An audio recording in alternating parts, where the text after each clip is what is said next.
Hola, buenos días. Mi nombre es Sofía Valentina Calvillo Beltrán y pertenezco a la Universidad Politécnica de Cuautitlán Izcalli. El día de hoy voy a presentar el trabajo de biorremediación mediante el uso del compostaje que he trabajado en conjunto con Zaira Michelle Hernández Rocha, Gabriela Elizabeth Palacios Hernández e Iván Arroyo Ordóñez. Para dar inicio me gustaría dar una pequeña introducción sobre qué es la biorremediación y cómo surgió como tema para investigar. Actualmente vivimos en un mundo donde la contaminación es un problema creciente y la biorremediación ha surgido como una solución prometedora capaz de ofrecer beneficios tanto al medio ambiente como a la sociedad, debido a que le da un enfoque innovador y sostenible a la restauración de ambientes contaminados utilizando la capacidad natural de los organismos vivos para degradar, transformar o estabilizar contaminantes. Esta técnica combina biología y tecnología y ofrece una solución eficaz y respetuosa para con el medio ambiente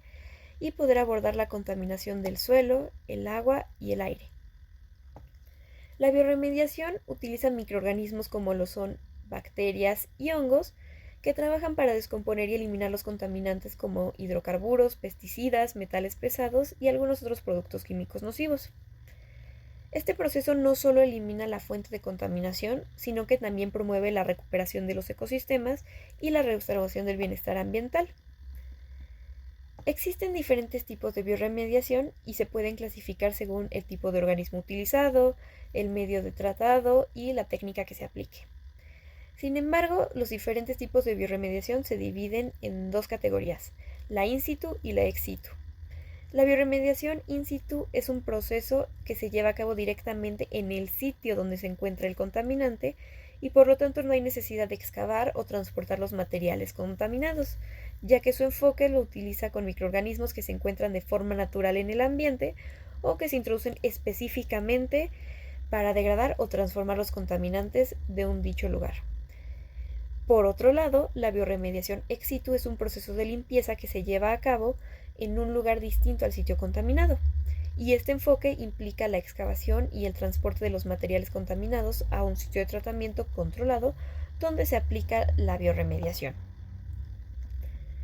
Dentro de los tipos de biorremediación tenemos 4 in situ y 4 ex situ. En los in situ podemos encontrar la atenuación natural, la bioventilación, la bioestimulación y la bioaumentación, mientras que en los ex situ podemos encontrar el land farming, el compostaje, las biopilas y los bioreactores. En esta investigación se llevó a cabo una biorremediación ex situ y más específicamente de compostaje. Dentro de las técnicas del compostaje podemos encontrar diferentes métodos como por ejemplo el método Takakura, el cual es una técnica de compostaje optimizada a base de microorganismos y consiste en preparar un sustrato previo denominado semilla y un lecho fermentativo que proporciona condiciones óptimas para una gran cantidad y variedad de microorganismos que pueden descomponer de manera rápida y eficiente los residuos orgánicos y gracias a su transformación se genera el hongo Aspergillus fumigatus, el cual tiene la función de biorremediar el suelo bajo en nutrientes. Para poder descomponer los residuos orgánicos, el método Takakura utiliza principalmente microorganismos de carácter aeróbico, ya que esta transformación se fortalece con el movimiento constante del compost, es decir, el movimiento da más fuerza a los aerobios y minimiza la acción de los anaerobios en el suelo, lo que provoca condiciones favorables para este. Teniendo en cuenta que el suelo es la capa de materia fértil que muchos conocemos como tierra, y cubre toda la superficie terrestre y es el medio natural de las plantas para desarrollarse a través de sus raíces. Es un sistema que es compuesto por minerales, materia orgánica, agua, aire y diversos seres vivos que interactúan entre sí para crear un ambiente propicio para el crecimiento de las plantas. Una característica muy importante del suelo es que debe contar con 3 propiedades básicas para poder considerarse fértil y funcional. Y esas propiedades son físicas, químicas y biológicas. Las propiedades químicas se encargan de aportar minerales no orgánicos que pueden nutrir al suelo. Las propiedades físicas determinan la rigidez y la resistencia del suelo, la facilidad de penetración de las raíces, aireación, permeabilidad, plasticidad y la retención de nutrientes, mientras que las propiedades biológicas se refieren a los microorganismos que favorecen la calidad del suelo. Un suelo fértil es esencial para una buena cosecha y debe tener todos los nutrientes necesarios para el crecimiento de las plantas y una estructura que mantenga a las plantas firmes y erguidas. Por lo cual la estructura del suelo debe asegurarse de ser suficiente aire, agua y proporcionar las condiciones necesarias para las raíces. Por lo que la importancia de la bioremediación mediante el uso del compostaje radica en ser la posible solución para mejorar la calidad de vida de todos los seres vivos, ya que puede aumentar la biodiversidad al generar un hábitat propicio para los microorganismos y las plantas, reduciendo la cantidad de residuos enviados a vertederos al utilizarlos como materia prima para la bioremediación, y así ayudar a reducir la emisión de gases de efecto invernadero y promover la absorción del carbono en las plantas. El proceso del compostaje da inicio con la preparación de la misma composta, la cual consta de 2 etapas. La primera, el cultivo de microorganismos, y la segunda, el montaje de la cama de fermentación o lecho fermentativo. El cultivo de microorganismos tiene la función de permitir el desarrollo de los diversos microorganismos que van a trabajar sobre los residuos para generar la composta y la producción del hongo Aspergillus fumigatus. Para esto se deben tener 2 sustratos, uno dulce y otro salado. Estos deben ser fermentados y así facilitar la descomposición de los residuos orgánicos. Para esto se dejan reposar al resguardo del sol durante un lapso de 3 a 5 días aproximadamente. Y una vez que están fermentados ambos sustratos, se procede a la fase 2, que sería el montaje de la cama de fermentación, la cual tiene la función de brindar condiciones óptimas al hongo y ser la base de la composta. Esta también se deja reposar durante un lapso de 3 a 5 días. Y durante este lapso de tiempo se debe comenzar a cubrir de un moho blanco, que puede ser el Aspergillus fumigatus, lo cual nos va a dar la pauta de que esta composta está lista para ser usada. Una vez que tenemos este moho blanco, se tiene que hacer una prueba para garantizar que el microorganismo que estamos trabajando es el Aspergillus fumigatus y no sea algún otro que pueda generar un efecto contrario o adverso para lo que queremos hacer. Por lo cual se toma una muestra de el mismo hongo con 2 objetivos. El primero, que sería realizar una prueba de tinción para identificar y confirmar la especie del hongo, y en segundo lugar realizar un cultivo en un agar ADS para poder reproducirlo de una manera más acelerada. Para el primer objetivo, la muestra de hongo que se toma se le realizan 3 tinciones diferentes, una tinción Gram, una verde malaquita y otra azul de metileno. Y posteriormente se colocan en el microscopio para observar el resultado y poderlo comparar con diferentes papers para asegurar de que se trata del hongo deseado. Y una vez que se confirma la identidad del hongo, se toma una muestra del mismo y se realiza una siembra masiva en agar ADS y se mete a la incubadora hasta que se tenga un crecimiento considerable. Una vez que se identificó el hongo y se tiene un resguardo de este, se seleccionan zonas de suelo bajo en nutrientes y se le toman medidas de humedad, pH, consistencia, temperatura, color, entre otras, y posteriormente se colocan en una báscula para poder determinar su peso y de acuerdo a este agregar composta en diferentes proporciones. Se toma en cuenta el peso para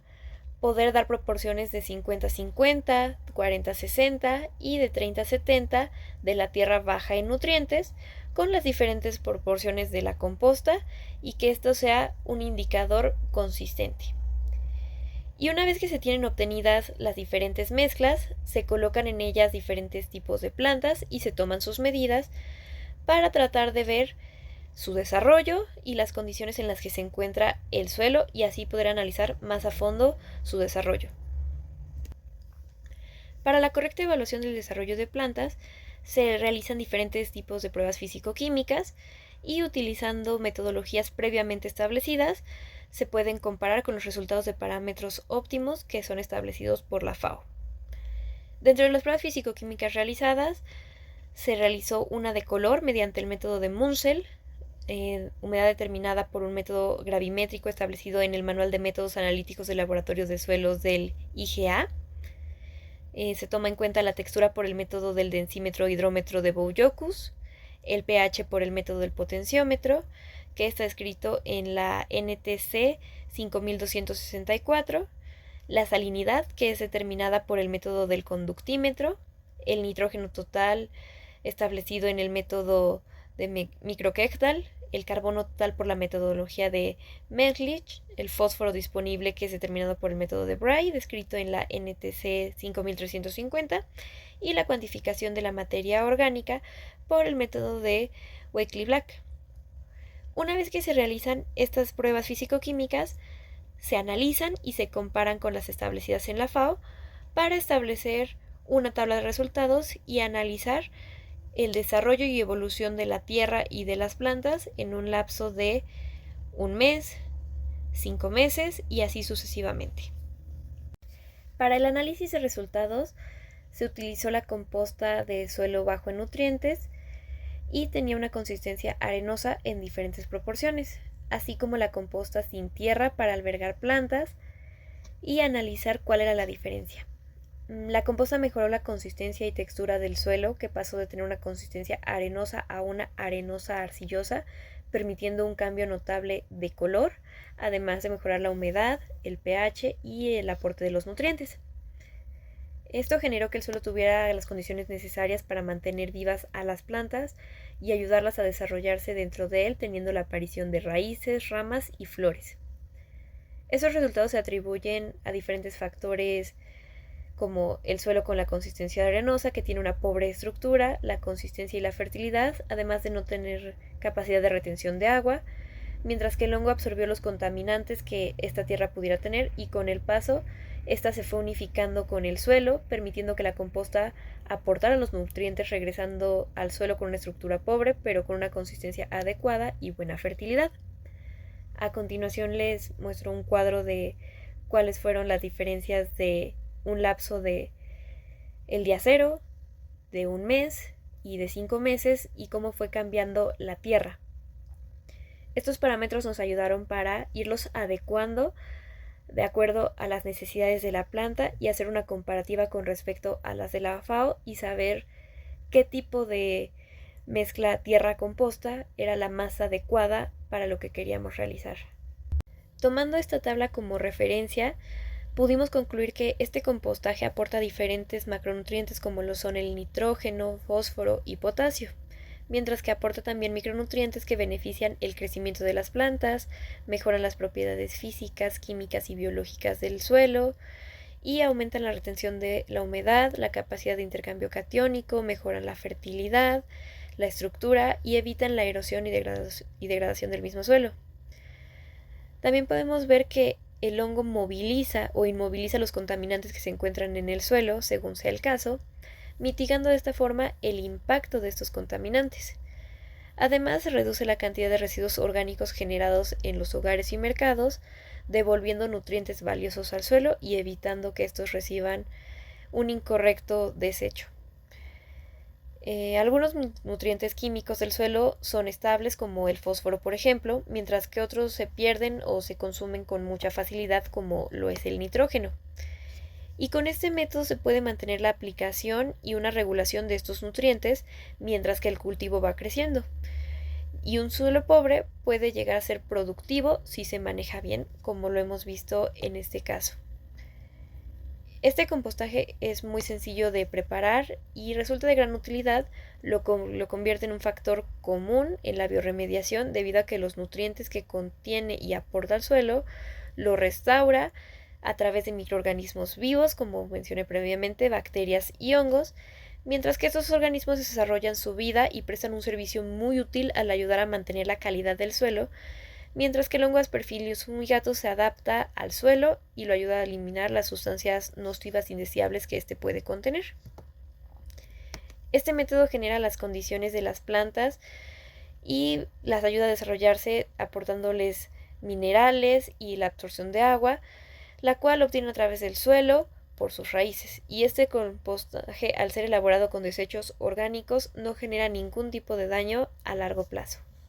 Para finalizar, les presento a continuación las referencias que se tomaron en cuenta para fundamentar el proyecto y que fueron base para poder generar esta investigación.